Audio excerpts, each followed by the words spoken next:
We have all been there.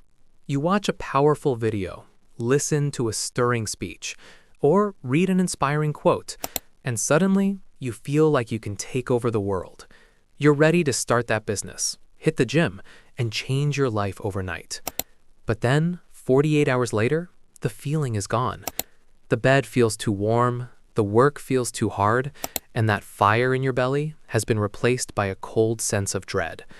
You think something is wrong with you. You think you just need more motivation. But the truth is, motivation is a scam. It is an emotional high that is designed to fade, and if you rely on it to build your future, you are building a house on a foundation of sand. Motivation feels good because it's a hit of dopamine. When you imagine your future success, your brain rewards you as if you've already achieved it.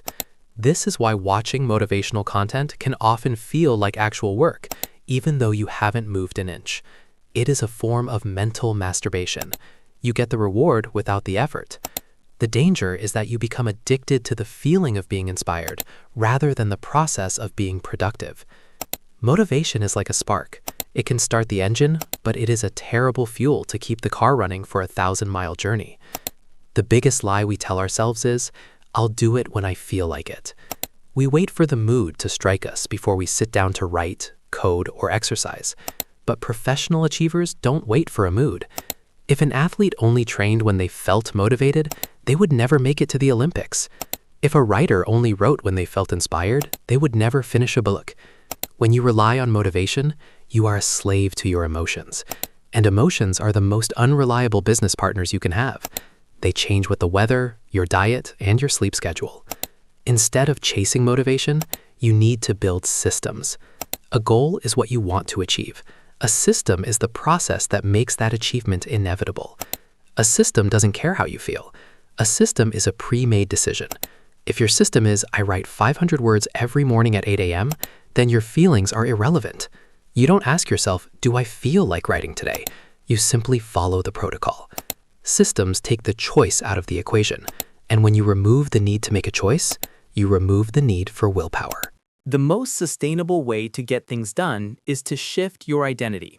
Instead of saying, I am trying to work out, you say, I am an athlete.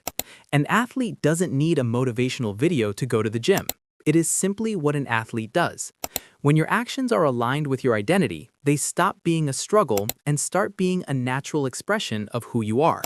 You don't need motivation to brush your teeth because it's part of your identity as a hygienic person. True growth happens when you stop looking for external fire and start building an internal compass. The only real alternative to motivation is discipline, and discipline is a muscle that must be trained. It is the ability to do what needs to be done, especially when you hate doing it. Every time you show up when you're tired, bored, or discouraged, you are doing a rep of discipline. Over time, this muscle becomes so strong that it becomes your default mode. Discipline doesn't make the work easier, it makes you stronger. It is the quiet, boring, and unglamorous secret behind every great success story you've ever admired. Stop waiting for the lightning bolt of inspiration to strike you. It might never come, and even if it does, it won't last.